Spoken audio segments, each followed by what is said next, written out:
jamaah kami mohon dengan rendah hati satu kali saja bacaan Al-Fatihah.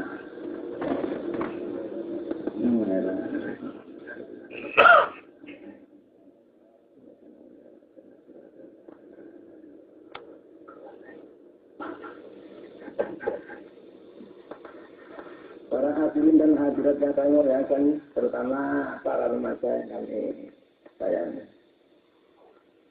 Kalau kita membicarakan nikmat atau pemberian dari Allah Subhanahu wa Ta'ala, angkat tangan. Lebih-lebih mensyukurinya. Tuhan sendiri menyatakan dalam Quran-Nya, wa in ta'uddu nikmatallahi la tuhsuha. Apabila kamu menghitung nikmat Allah, pasti dia dapat menghabiskannya. Apalagi mensyukurinya. Tapi para hadirin hadirat yang kami muliakan, manakala orang tahu akan nikmat, pasti dia ada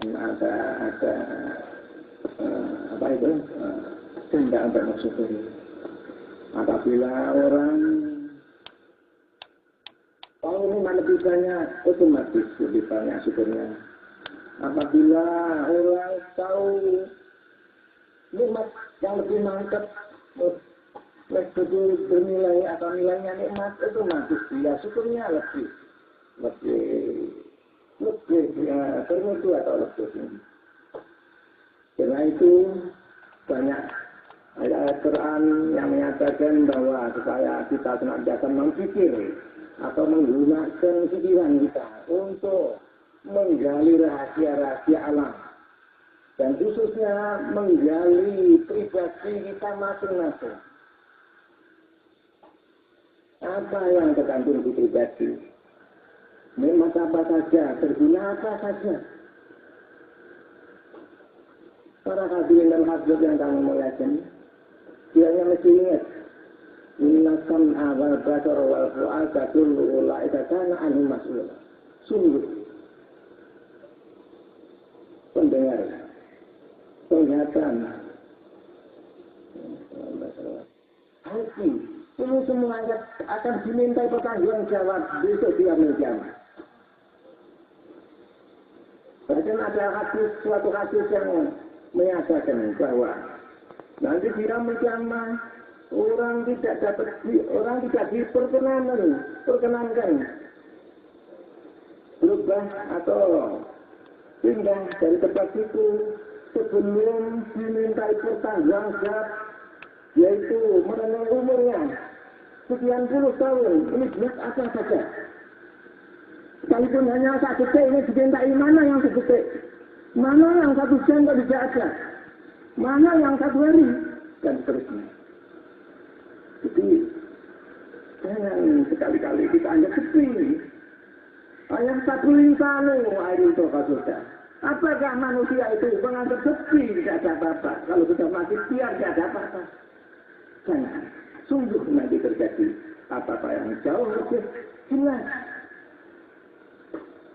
daripada apa yang kita alami waktu kita di dunia, daripada apa yang kita renungkan, kita pikirkan. Soal rezeki, dari mana rezeki ini? Apa itu soal ekonomi? Dan caranya bagaimana? Cara yang salah atau cara korupsi atau menyalahgunakan dan lainnya tidak halal. Ini diminta pertanggung jawab. Pengeluarannya juga diminta pertanggung jawab. Bagaimana pengeluarannya? Apakah ini pengeluaran yang untuk lunasi dengan saja, atau memang betul-betul lillah-lillah? Ini juga diminta pertanggung jawab secara hati-hati. Bahkan diberi nafsu ini diminta pertanggung jawab. Kamu dulu, saya beri nafsu. Yang maksudnya ini suatu kendaraan yang tapi banget apa betul sudah untuk manfaatkan untuk berangkat ke Fakirul Allah Rasulullah sallallahu alaihi wasallam, ataukah untuk salah gunakan untuk dinasti. nafsu yang bermacam-macam tabiatnya, tabiat bahimiyah, binatang buas, syaitoniyah, rububiyah atau anamiyah.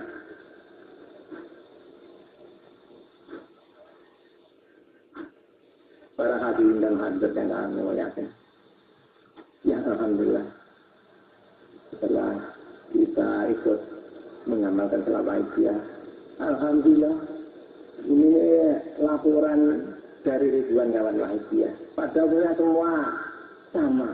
Alhamdulillah, sebentar kami ikut mengamalkan dan menjalankan salat Aisyah jauh lebih maju, lebih baik daripada sebelumnya. Sekalipun masih jauh daripada apa yang kita harapkan.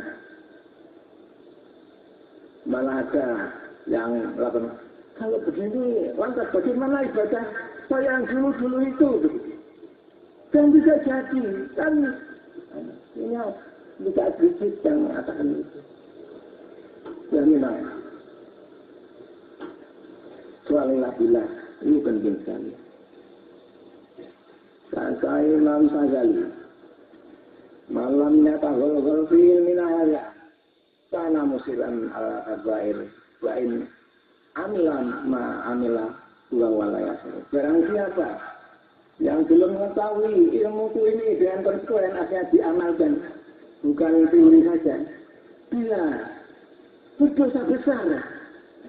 Sekalipun ibadahnya seperti apa saja, bagaimana banyaknya, bahkan makin banyak ibadahnya, makin banyak dosanya pula.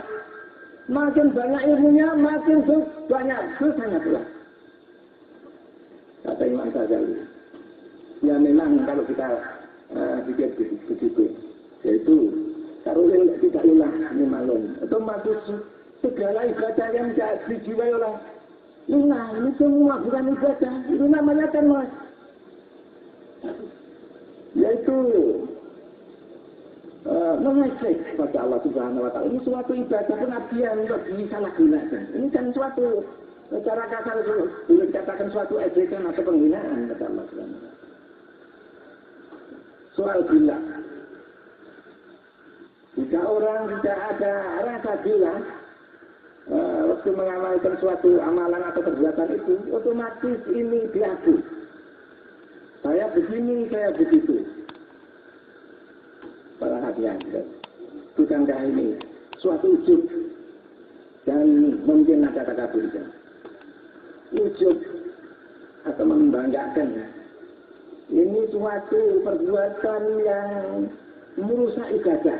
Artinya ibadah yang ada ujubnya ini tidak diterima oleh Allah Subhanahu Wa Taala. Untungnya kalau tidak diterima begitu saja, tapi di samping tidak terima, ibadah yang didasari ujub ini nanti dijadikan siksa untuk menyiksa pada orang yang bersangkutan.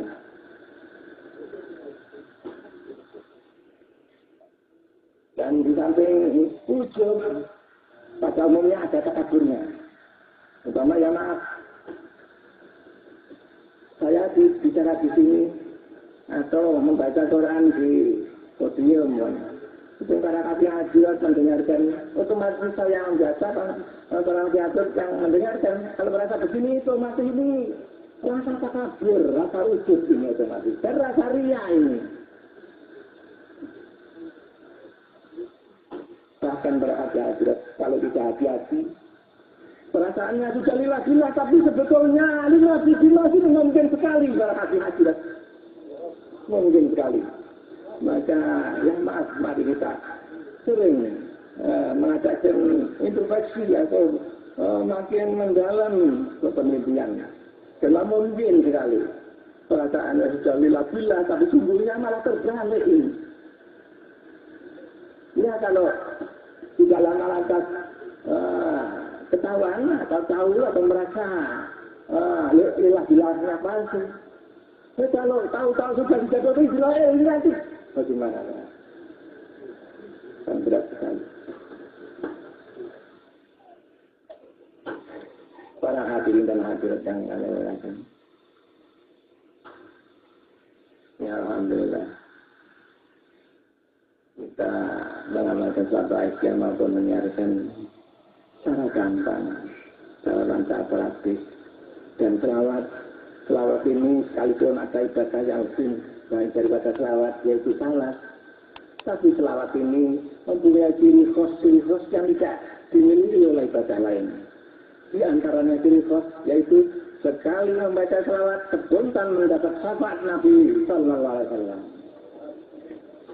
Alangkah bahagianya orang yang mendapat syafaat beliau Rasulullah Sallallahu Alaihi Wasallam. Tapi alangkah celakanya orang yang tidak disyafaati oleh beliau Rasulullah Sallallahu Alaihi Wasallam.